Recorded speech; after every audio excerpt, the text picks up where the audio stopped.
जय हिंद। आप सभी प्यारे बच्चों का आपके अपने यूट्यूब चैनल राठौर क्लासेस में हार्दिक स्वागत है।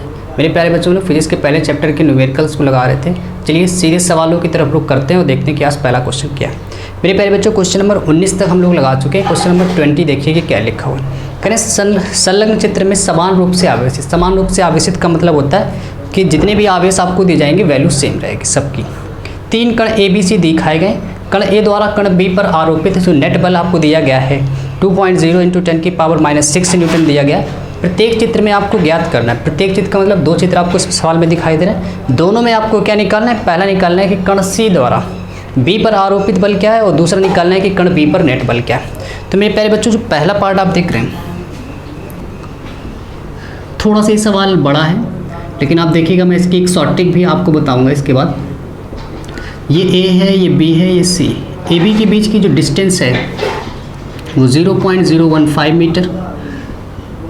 बी और सी के बीच की जो दूरी है 0.0110 मीटर। इसके बाद मेरे प्यारे बच्चों आपको बताया गया कि तीनों पर समान आवेश है, तो इस पर भी क्यू मान लीजिए, इस पर भी क्यू और इस पर भी क्यू मान लीजिए। और आपको एक सवाल में बात बताइए, ए द्वारा बी पर बल, it means force A to B आपको गिवन है 2.0 × 10⁻⁶ 2.0 × 10⁻⁶ न्यूटन।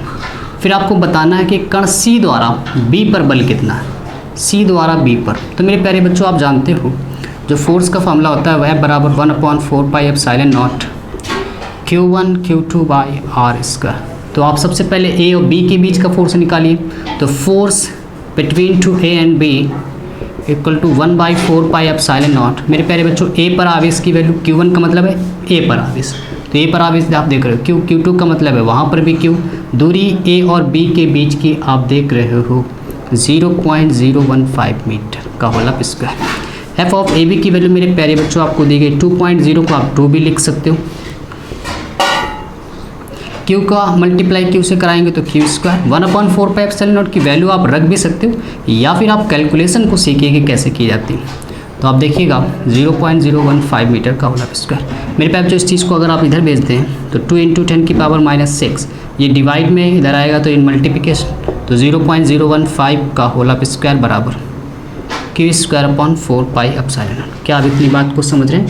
बहुत ही आसान सी चीज़ें हैं मेरे प्यारे बच्चों। ये फॉर्मूले को लिखा गया, F of A B force निकाला गया। आपको निकालना है सी से बी के बीच का फोर्स। तो फोर्स का फॉर्मूला आप देख रहे हो ये है बिटवीन टू कहाँ पे सी और बी के। तो आप कह सकते हो एफ सी टू बी फॉर्मूले में आता है 1/4πε0।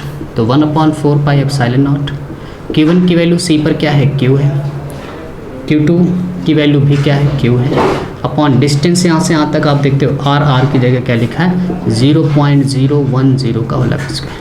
मेरे प्यारे बच्चों आप कह सकते हो Q का मल्टीप्लाई Q से Q²/4πε0 नीचे लिखा हुआ है 0.010 का होल स्क्वायर। इसके बाद मेरे प्यारे बच्चों आप इसको लिख सकते हो एफ ऑफ सी बी बराबर Q²/4πε0 की वैल्यू आपने कैलकुलेट करके यहाँ से निकाली। तो 2 × 10⁻⁻6 इंटू 0.015 का होल स्क्वायर अपॉन 0.010 का होल स्क्वायर। मेरे प्यारे बच्चों आप देख रहे हो दोनों में स्क्वायर लगा तो एक साथ स्क्वायर लिख सकते हो। जैसे अगर कहीं पे m² लिखा है तो इसको आप m/n का होल स्क्वायर लिख सकते हो। तो इस हिसाब से अगर मेरे प्यारे बच्चों आप इसकी कैलकुलेशन करेंगे तो बहुत ज़्यादा आसान होगी। आप देखिए ऊपर 3 अंक बाद दशमलव, नीचे भी 3 अंक बाद दशमलव, पॉइंट से पॉइंट यानी कि कैंसिल। अब आप देख रहे हो ऊपर 15 बचा है, नीचे 10 बचा है, तो आप इसको 5 से कैंसिल करिए। 5 × 15, 5 × 2 = 10। तो मेरे प्यारे बच्चों ऊपर 3 बच रहा है और नीचे क्या बच रहा है 2 और होल स्क्वायर। यहाँ से आप कह सकते हो कि एफ ऑफ सी बी बराबर 2 × 10⁻⁶ इंटू 3 का स्क्वायर इज़ 9, 2 का स्क्वायर इज़ 4। इसको आप कैंसिल करेंगे 2 टाइम्स, तो ये आप कह सकते हो कि एफ ऑफ सी बी बराबर 9/2 इंटू 10⁻⁶। इसको आप जब 2 से कैंसिल आउट कर रहे होंगे तो ये 4.5 × 10⁻�6 न्यूटन आ गए। तो ये मेरे प्यारे बच्चों इस सवाल में फिगर नंबर 1 का पहला पार्ट हो रहा है कि सी द्वारा बी पर जो बल है उसकी वैल्यू क्या आ रही है 4.5 × 10⁻�6 न्यूटन। इसके बाद मेरे प्यारे बच्चों आपसे कहा गया है इस सवाल में कि कण बी पर नेट बल क्या। तो आप देख रहे हो बी जो है वो ए और सी के बीच में है और हमने ए और सी के बीच में कैसा आवेश माना है, प्लस प्लस का, तीनों में प्लस प्लस का।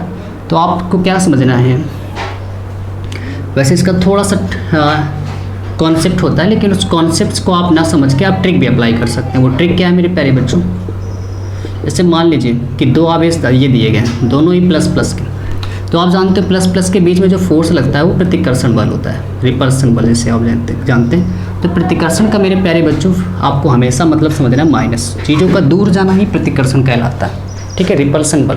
तो यहाँ से आप कह सकते हो दूर क्यों जा रही है, क्योंकि निगेटिव, यानी कि उन दोनों को क्या करना है, घटाना है। मेरे प्यारे बच्चों अगर एक प्लस आवेश और एक माइनस आवेश लिया जाए तो इन दोनों के बीच में, हमेशा याद रखिएगा बीच शब्द हम लोग कह रहे हैं, अगर आपसे पूछा जाए इन दोनों के बीच में अगर हम लोगों को बल कैलकुलेट करना है तो ऐड करेंगे या सब्ट्रैक्ट करेंगे, जोड़ेंगे या फिर घटाएंगे। तो इसके बीच में, किसके बीच में, प्लस प्लस के बीच में अगर कभी भी आपको नेट फोर्स चाहिए तो हमेशा क्या किया जाएगा, घटाया जाएगा। इसके बाद अगर प्लस माइनस के बीच में आपको नेट फोर्स चाहिए तो आपको क्या करना है, पहले तो देखना है कि इन दोनों में कैसा बल लग रहा है, आकर्षण। आकर्षण मतलब होता है चीज़ों का पास आना। तो इसका मतलब मेरे प्यारे बच्चों हो गया ये कि जब भी प्लस और माइनस के बीच में आपको फोर्स पूछा जाएगा तो ऐड करना है, और इसका अपोजिट करना पड़ेगा आपको कब, ये तो बीच की बात है। अगर आपसे पूछा जाए प्लस प्लस के बीच में हमें बाहर बताना है यहाँ पे बल, तो आपको हमेशा क्या करना पड़ेगा, ऐड करना पड़ेगा। बीच में अगर आप घटा रहे हैं तो बाहर क्या करना पड़ेगा, ऐड। और अगर आप इस तरह सवाल लगा रहे हैं कि प्लस माइनस के बीच में बल लगाओगे तो बीच में क्या करना पड़ेगा, जोड़ना पड़ेगा। लेकिन अगर आप बाहर निकाल रहे होते इस रेखा से तो आपको चीज़ें क्या करनी पड़ती, घटानी पड़ती। तो इस ट्रिक से भी आप इसको सीख सकते हैं। चलिए मेरे प्यारे बच्चों, यहाँ पे आपको बताना है कि बी पर नेट बल कितना है। तो आप देखिए बी जो है ए और सी के बीच में है और दोनों के बीच में कैसा बल लग रहा है, प्रतिकर्षण। तो बीच में क्या करना पड़ेगा आपको, अभी मैंने बताया, घटाना पड़ेगा। तो आप लिखेंगे एफ ऑफ बी, बी पर नेट फोर्स, आप ऐसे लिख सकते हैं बी पर नेट फोर्स। तो मेरे प्यारे बच्चों एफ ऑफ बी तो किसका किसका फोर्स है, ए का फोर्स है और सी का फोर्स है। तो आप बड़े में छोटे को घटाएंगे तो सी भी बड़ा है, आप देख रहे हो, और ए भी छोटा। तो यहाँ से आप कह सकते हैं कि एफ ऑफ बी बराबर एफ ऑफ सी बी की वैल्यू मेरे प्यारे बच्चों 4.5 × 10⁻⁶ minus F of A B की वैल्यू 2.0 × 10⁻⁶। जैसे मेरे प्यारे बच्चों आप इसको सब्ट्रैक्ट कर रहे होंगे तो यह आ जाएगा 2.5 × 10⁻⁶ न्यूटन। उम्मीद है कि आपको ये क्वेश्चन समझ में आया है। इसके बाद मेरे प्यारे बच्चों सवाल का दूसरा पार्ट है, उसको भी हम लोग करेंगे। पहले इसका स्क्रीनशॉट लेते हैं फिर आगे बढ़ते हैं। चलिए मेरे प्यारे बच्चों इसके सेकंड पार्ट की तरफ बढ़ते हैं। ठीक है, सेकंड पार्ट में क्या कहा गया, आपसे एक फिगर दिया गया था और आपको बताना था इसमें कि सी द्वारा बी पर नेट फोर्स कितना है। तो मेरे प्यारे बच्चों सबसे पहले आप तरीका आपने इसमें इस वाले में निकाला था सी द्वारा बी पर नेट फोर्स। तो जितना इसमें आया था सेम सिचुएशन यहाँ से आप जब इसको सॉल्व करेंगे तो बिल्कुल वही वाला पार्ट है, एग्जैक्ट आपको वही लिख देना है। जिसमें आंसर मेरे प्यारे बच्चों आया था 4.5 × 10⁻⁶ जब हम लोगों ने ये वाला पार्ट किया था। इसके बाद इस सवाल में बस इतना है कि बी पर आपको नेट फोर्स निकालना है, वो कितना। तो मेरे प्यारे बच्चों अभी मैंने आपको बताया कि जब दो आवेश इस तरह से हो, बिल्कुल सीधी लाइन में हो, अगर दोनों प्लस प्लस के हैं तो इनके बीच में नेट फोर्स निकालने के लिए आपको चीज़ों को क्या करना पड़ेगा, घटाना पड़ेगा। और यदि दोनों आवेश ये माइनस प्लस के हो तो इन दोनों के बीच में जो आपको फोर्स निकालना है उसके लिए आपको क्या करना पड़ेगा, ऐड करना पड़ता है। लेकिन आप देख रहे हो यहाँ पे कि ये थोड़ा सा फिगर डिफरेंट है, एक आवेश ये, आपको सिचुएशन यहाँ पे बताना। तो आप देख रहे हो ये लीनियर इक्वेशन नहीं, सीधी लाइन है। तो मेरे प्यारे जब भी ऐसी सिचुएशन होगी तो आपको नेट फोर्स निकालने के लिए एक फार्मूला यूज़ करना पड़ेगा। अब वो फार्मूला क्या है उसको देखिए। तो मेरे प्यारे बच्चों फार्मूला है F बराबर होता है √F1² + F2² + 2F1F2 cos theta. तो मेरे प्यारे बच्चों यहाँ से आप कह सकते हो F बराबर F1 का मतलब होता है, यहाँ पे देखिए क्या है कि A द्वारा B पर फोर्स, और F2 का मतलब क्या है, C द्वारा B पर फोर्स। और दोनों के बीच की मेरे प्यारे बच्चों एंगल कैसे निकालेंगे, तो A का जो फोर्स है वो इस डायरेक्शन में बाहर की तरफ, और B का फोर्स इस डायरेक्शन में। तो ये F1 आप कह सकते हो, ये F2 कह सकते हो। दोनों के बीच में जो एंगल है वो 90 का है। इसका मतलब जैसे आप इसको रखेंगे cos 90 की ये वैल्यू पूरी 0 हो जाएगी, क्योंकि cos 90 का मान कितना होता है, 0। तो F1 की वैल्यू मेरे प्यारे बच्चों A द्वारा B पर जो फोर्स है वो आपको सवाल में बताया गया है 2 × 10⁻⁶ का होल स्क्वायर। इसके बाद मेरे प्यारे बच्चों F2 का मतलब है C द्वारा B पर फोर्स, वो आपने कैलकुलेट करके निकाला है 4.5 इंटू 10 की पावर माइनस का 6। इसके बाद मेरे प्यारे बच्चों इसको मैं नहीं लिख रहा हूँ, क्योंकि थीटा की जगह जैसे आप 90 रखेंगे तो ये पूरा का पूरा क्या हो जाएगा 0, क्योंकि cos 90 की वैल्यू आप जानते हो 0 होती है। इसके बाद मेरे प्यारे बच्चों आप इसको कैसे सॉल्व कर रहे होंगे, इसका स्क्वायर करेंगे, इसका स्क्वायर करेंगे, तो आप देखिए ये 4 है, ये 2 है, तो जब इसको आप पूरा सॉर्ट आउट करेंगे इसका स्क्वायर, तो आप देखिएगा 2 का वर्ग 4, 4 का वर्ग 16, 20, तो 4 पॉइंट करके कुछ आएगा। 4.5 ये है, उसमें कुछ ऐड करेंगे तो कुछ ज़्यादा हो जाएगा। इसको आप लिख सकते हैं मेरे प्यारे बच्चों, आप 4.6 के लगभग आप लिख सकते हैं, 4 पॉइंट जो आपका आ रहा है 925 इंटू 10 की पावर माइनस का 6। ये मेरे प्यारे बच्चों सवाल का आंसर। आप इसकी कैलकुलेशन को थोड़ा सा करिएगा, चीज़ें सीख जाएंगे। चलिए उम्मीद कर रहा हूँ कि मेरे प्यारे बच्चों उसके दोनों पार्ट आपको समझ में आ। क्वेश्चन नंबर आप 21 देख रहे हैं, क्या लिखा हुआ है कि समान आकार के 2 सुचालक गोले ए और बी एक दूसरे से कुछ दूरी पर स्थित हैं, प्रत्येक पर क्यू आवेश है। दो आपको सुचालक गोले दिए हैं ए और बी, कुछ दूरी है उन दोनों के बीच में, दोनों पर आवेश कितना है क्यू और क्यू, तथा एक दूसरे को 10 की पावर माइनस 5 न्यूटन के बल से प्रतिकर्षित कर रहे हैं, तथा समान आकार का एक तीसरा सुचालक गोला सी पहले ए को स्पर्श कराया जाता है, फिर बी के साथ स्पर्श कराया जाता है, फिर उस सी वाले गोले को ए और बी के बीच बिल्कुल बीचों बीच रख दिया गया। फिर आपको बताना है कि गोले सी पर परिणामी वैद्युत बल कितना है। तो मेरे प्यारे बच्चों सबसे पहले एक स्पर्श कराने की कंडीशन, उसके कॉन्सेप्ट को समझ लेते हैं। जैसे मान लीजिए कि एक कोई आवेश ये है, एक कोई आवेश ये है। मैंने कहा इस पे जो आवेश है वो मान लेते हैं कि प्लस का 10 कूलाम है, और इस पे जो आवेश मान लेते हैं माइनस का 6 कूलाम। मैंने कहा दोनों को आप स्पर्श करा दो। तो मेरे प्यारे बच्चों जैसे आप इसको स्पर्श कराएंगे तो कुछ इस तरह का फिगर आएगा, और स्पर्श कराने पे इस गोले पे कितना आवेश था प्लस का 10, इस पे कितना था माइनस का 6, यानी कि टोटल कितना हो गया 4। मैंने कहा इनको फिर से अलग अलग कर दूँ। तो मेरे प्यारे बच्चों जैसे आप इनको अलग अलग कर रहे होंगे, तो ये गोला कुछ इस तरह आएगा और ये वाला कुछ इस तरह आ जाएगा। तो 4 अब इन दोनों में आधा आधा बटेगा, तो इस पर भी क्या आएगा 2, और इस पर भी क्या आ जाएगा 2 आ जाएगा। क्या मेरे प्यारे बच्चों आपको ये चीज़ समझ में आ रही है? उम्मीद कर रहा हूँ कि आपको ये चीज़ें समझ में आ रही होगी। अब मेरे प्यारे बच्चों मान लीजिए मैंने कहा इस पर दोनों में प्लस प्लस का आवेश, गोले ए पर 10 का आवेश है, गोले बी पर 6 का आवेश है। दोनों को स्पर्श कराओगे तो ए पर कितना आवेश है 10, बी पे कितना आवेश है प्लस का 6। दोनों को जैसे आप ऐड करेंगे तो प्लस का 16। फिर आप ऐड करने पर दोनों को फिर से अलग अलग करेंगे तो 16 का आधा मेरे प्यारे बच्चों इस पर 8 आ जाएगा, और इस पर कितना आ जाएगा 8 आ जाएगा। क्या आप ये बात समझ पा रहे हैं? चलिए एक और एग्जांपल ले लेते हैं। मान लीजिए कि इस पर माइनस का आवेश होता, इस पर माइनस का आवेश होता, तो मेरे प्यारे बच्चों इन दोनों को जब आप स्पर्श कराते तो ये फिगर आता। ए पर कितना आवेश है माइनस का 10, बी वाले पर कितना आवेश है माइनस का 6, और जैसे आप मेरे प्यारे बच्चों इसको सॉल्व करते हैं माइनस माइनस ऐड हो जाता है तो माइनस का 16 आ जाता। आप इन दोनों को जब अलग अलग करते तो 16 का आधा ये भी -8 हो जाता, और ये वाला भी -8 हो जाता। तो उम्मीद कर रहा हूँ कि आपको स्पर्श कराने की जो कंडीशन है वो चीज़ें समझ में आ रही होंगी। चलिए अब सीधे सवाल की तरफ बढ़ रहे हैं। सवाल में आप देख रहे हो 2 गोले। सबसे पहले गोला ए है, ये मान लेते गोला ए है, ये गोला बी है। दोनों के बीच की कुछ दूरी है, कुछ दूरी को मैंने मान लिया कि r दूरी है। प्लस क्यू इस पर भी आवेश है, प्लस क्यू इस पर भी आवेश है, और इन दोनों का जो फोर्स है किसके ए और बी के बीच का वो आपको सवाल में मेरे प्यारे बच्चों बताया गया है 10 की पावर माइनस का 5 न्यूटन। तो सबसे पहले आप क्या करेंगे इन दोनों के बीच का फोर्स कैलकुलेट भी करिए। तो ये बराबर आप जानते हो 1/4πε0 Q1 Q2 बाई r²। तो मेरे प्यारे बच्चों यहाँ से आप कह सकते हो F की वैल्यू आप देख रहे हो 10 की पावर -5 है, 1/4πε0 को आप ऐसे रखिए। Q1 की वैल्यू मेरे प्यारे बच्चों Q है, Q2 की वैल्यू आप देख रहे हो Q है।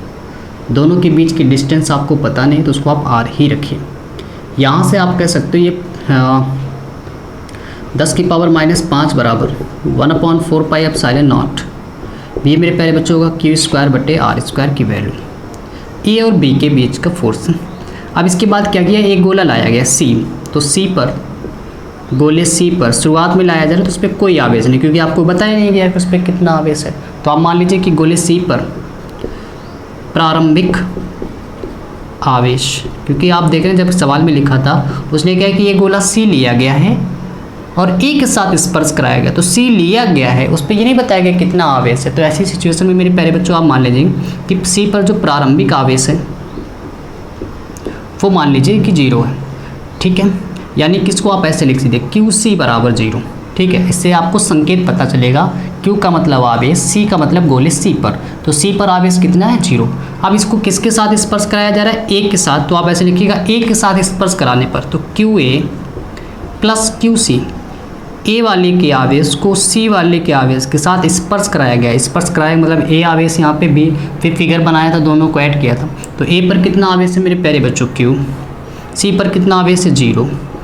तो टोटल यहाँ से आप देख रहे हो क्या आएगा, टोटल मेरे प्यारे बच्चों आप यहाँ से कह सकते हो कि Q A plus Q C बराबर क्यू आ गया। अब मैंने कहा इन दोनों को फिर से अलग करो, तो मेरे प्यारे बच्चों अलग करने पर अभी जैसे मैंने बताया था, एक प्लस का 10 लिया था, एक माइनस का 6 लिया था, तो जब स्पर्श कराया तो 10 प्लस का 6 माइनस का कितना बना था, 4 बना था। दोनों को फिर से जब अलग किया तो 4 का आधा, जैसे आप आधा करें तो 4 में 2 का भाग दे के भी कर सकते हो, तो 2 आ रहा था। जैसे मैंने कहा आपसे 12 का आधा करिए, तो 12 में आप क्या लिखेंगे, नीचे 2 लिख दीजिए, आधा हो जाएगा 6। इसी प्रकार से मेरे प्यारे बच्चों अगर मैं आपसे कहूँ क्यू का आधा करिए, तो मेरे प्यारे बच्चों ए पर जो नया आवेश अब आएगा वो आएगा q/2। क्या आप इस बात को समझ रहे हैं मेरे प्यारे बच्चों, जब सी का आधा आप कर रहे होंगे तो q/2 वो भी बिल्कुल सेम आ जाएगा। इसके बाद मेरे प्यारे बच्चों अब ए के साथ जब इसको स्पर्श कराया गया, सी के साथ, सी वाले गोले को ए के साथ स्पर्श कराने पर ये कंडीशन आ गई कि उस पर आवेश आ गया, और कितना आवेश आ गया q/2। अब इसको हम लोगों ने स्पर्श करा दिया किसके साथ, सी के साथ, सॉरी बी के साथ स्पर्श करा दिया। तो मेरे प्यारे बच्चों बी के साथ जब स्पर्श कराओगे तो क्यू ए, और सी पर नया आवेश इस समय आ कितना चुका है क्यू सी डैश, तो सी बी पर पहला कितना आवेश है, तो बी पर पहले आवेश है क्यू, और सी पर कितना आवेश है q/2। मेरे बच्चों इन दोनों को जब आप ऐड कर रहे होगे तो 3q/2। अब मैंने कहा बी पर है कितना आवेश, ये स्पर्श करने पर आया, दोनों को अलग करेंगे जैसे आप तो ये आ जाएगा, फिर से अलग करने पे 2 से भाग दोगे तो 3q/4 और qc डबल डैश। अब सी पर जो टोटल आवेश आ चुका उस समय मेरे प्यारे बच्चों वो 3q/4 ये आवेश आ चुका है। क्या आप ये बात समझ रहे हैं? चलिए मेरे प्यारे बच्चों इसके बाद आपको बताना है इस आवेश को सी वाले को ए और बी के बीच ठीक बीचों बीच रख दिया गया, यहाँ पे रखा गया। तो बीचों बीच का मतलब है टोटल दूरी कितनी थी r, प्रारंभिक दूरी। अगर बीचों बीच रखा गया मतलब ये r/2 है और ये भी कितना है r/2। अब सी पर आपको फोर्स बताना, तो सी पर फोर्स कौन कौन लगा रहा है, ए वाला फोर्स और बी वाला फोर्स। और मैं कहा दोनों को अगर निकालने के लिए अब ऐड करोगे या सब्ट्रैक्ट करोगे। तो मेरे प्यारे बच्चों आप देख रहे थे क्यू पर कितना आवेश है प्लस का, बी पर अब कितना आवेश आ चुका है, सॉरी यहाँ पर अगर आप देखो तो ए पर अब जो आवेश है वो आप देख रहे हो मेरे प्यारे बच्चों q/2 है, और सी पर अब कितना है 3q/4 और बी पर भी 3q/4 है। क्या आप ये बात समझ पा रहे हैं कि जब स्पर्श कराया गया तो पहले जैसा आवेश नहीं रहा होगा, कुछ बदल चुका। तो ए पर कितना आवेश उस समय आ चुका है q/2, सी पर टोटल कितना आ गया 3q/4, बी पर भी कितना आ गया 3q/4। अब आप सी पर बल कैसे निकालेंगे, पहले ए और सी के बीच निकालेंगे, फिर बी और सी के बीच निकालेंगे, और टोटल जब आपको निकालना है कि बी पर तो आपको या तो जोड़ना पड़ रहा होगा या तो घटाना पड़ रहा होगा। तो आप देखिए ए भी प्लस का है, बी भी प्लस का है, और अभी मैंने आपको बताया था कि प्लस प्लस के बीच में लगता है प्रतिकर्षण बल। ध्यान से मेरी बात को सुनिए, मैं क्या कर रहा हूँ, प्लस प्लस के बीच में लगता है प्रतिकर्षण, बीच में, यानी कि बीच में अगर प्रतिकर्षण बल लग रहा है तो उसका मतलब घटाना पड़ेगा। तो आप क्या करेंगे, सी पर नेट फोर्स, तो आप क्या करिए, अब मुझे ये नहीं पता है कि ए वाला बड़ा आएगा या बी वाला बड़ा आएगा, तो मेरे प्यारे बच्चों आप क्या करिए, किसी में भी किसी को घटा दीजिए, आंसर आपका हमेशा सेम आएगा। तो सी पर नेट फोर्स किसका, बी वाला फोर्स घटा दो ए वाला फोर्स। तो मेरे प्यारे बच्चों आप क्या करेंगे, F(b) जब फॉर्मूला लगा रहे होंगे इन दोनों के बीच का, इसको आप सीधे लिख सकते हो BC, इसको लिख सकते हो AC। तो मेरे प्यारे बच्चों B 1/4πε0 Q, बी पर कितना आवेश है 3q/4 इंटू Q2 का मतलब क्या है 3q/4 अपॉन मेरे प्यारे बच्चों आता है R आप देख रहे हो क्या लिखा है r/2 का होल स्क्वायर। क्या आप ये बात समझ पा रहे हैं? फोर्स का फॉर्मूला आपके सामने ये 1/4πε0 Q1 किस पर आवेश, B वाले पर 3q/4, Q2 B वाले पर कितना सी वाले 3q/4 अपॉन क्या था आर का मतलब इन दोनों के बीच की दूरी r/2 का स्क्वायर। सिमिलरली मेरे प्यारे बच्चों जब इसको आप सॉल्व कर रहे होंगे तो 1/4πε0 Q1 की वैल्यू आप मेरे प्यारे बच्चों देख रहे हो, ए वाले पर आवेश है q/2, इसके बाद सी वाले पर आवेश है 3q/4 और दोनों के बीच की जो दूरी है r मतलब है r/2 का स्क्वायर। क्या आप ये बात समझ पा रहे हैं? चलिए मेरे प्यारे बच्चों इसकी बस कैलकुलेशन को आपको सॉल्व करना है। देखिएगा कैसे। f(c) बराबर आप देख रहे हो दोनों से कॉमन है, ऊपर जब 3 का गुणा कराओगे तो या आप इसको आप ऐसे लिख सकते हैं, कॉमन केवल आप इतना करिए 1/4πε0। क्यू का भी कॉमन कर सकते हैं, क्यू हो जाएगा q²। ये मेरे प्यारे बच्चों आपने जैसे ही कॉमन किया है तो नीचे देखिए क्या बच रहा है, इतना केवल कॉमन कर लीजिए, बाकी कॉमन तो काफ़ी कुछ है। 3 का गुणा मेरे प्यारे बच्चों आप कराओगे तो आएगा 9, 4 का गुणा कराओगे 16, आर का स्क्वायर कर रहे होगे तो r², 2 का स्क्वायर जब कर रहे होगे तो 4 माइनस। कैलकुलेशन को आप सीखिए मैं कैसे करता हूँ। देखिए यहाँ पे लिखा है 3, ये मेरे प्यारे बच्चों हो जाएगा 8, ये हो जाएगा r², 2 का वर्ग हो जाएगा 4। इसके बाद आप कह सकते हो कि ये इससे कैंसिल आउट हो रहा है, तो f(c) बराबर 1/4πε0 इंटू q² ब्रैकेट में। तो ये मेरे प्यारे बच्चों यहाँ से आप देख रहे हो r² भी कॉमन है, तो r² भी इस बार कॉमन कर दीजिए। क्या बच रहा है ऊपर 9, नीचे क्या बच रहा है 4 4 16 माइनस का 3/4 दूना 8, 2 बच रहा है। इसके बाद मेरे प्यारे बच्चों यहाँ से आप एलसीएम जब इसको ले रहे होंगे इसमें, तो देखिए क्या आएगा। f(c) बराबर आप कह सकते हो कि 1/4πε0 q²/r² ब्रैकेट 9 दूनी 18, 4 3 12 बटे, ये आप एलसीएम ले लीजिए 4, तो ये आ जाएगा 9 और 2 का जब डिवाइड आप 4 में कर रहे होगे 2 बार जाएगा और 2 3 6 मेरे प्यारे बच्चों यहाँ से। इसके बाद आप कह सकते हो कि f(c) बराबर 4c पर 1/4πε0 9 में जब आप मेरे प्यारे बच्चों घटा रहे होंगे तो आप देख रहे हैं ये 3/4 आ रहा है। और मेरे प्यारे बच्चों आपको पता है कि इसकी वैल्यू आप देख रहे हो सवाल में 10⁻⁻5 है, जो कि हम लोगों ने पहले से कैलकुलेट करके रखी है। तो यहाँ से आप कह सकते हो कि f(c) बराबर 1/4πε0 की वैल्यू आपने पुट कर दी 10⁻⁻5 और 4 का जब डिवाइड दे रहोगे आप 3 में तो भाग जाएगा, नहीं 0 लगाया 70 10 हो गए 30 हो गया यहाँ पे, 4 7 28, 2 बच रहा है 4 5 20। तो मेरे प्यारे बच्चों आप क्या कर रहे होंगे, इस पॉइंट को आप एक अंक इधर सब्ट्रैक्ट करोगे, इधर चलाने पे पावर बढ़ती है माइनस में, तो -5 से माइनस का 6 हो जाएगा, तो 7.5 इंटू 10⁻⁻6 न्यूटन। ये है मेरे प्यारे बच्चों टोटल सी पर बल। क्या आपको ये बात समझ में आ रही? 7.5 इंटू 10⁻⁻6। तो उम्मीद है मेरे प्यारे बच्चों आपको ये चीज़ें समझ में आ रही होंगी। मिलते हैं हम लोग कल अगले सवालों से। जय हिंद, गुड नाइट।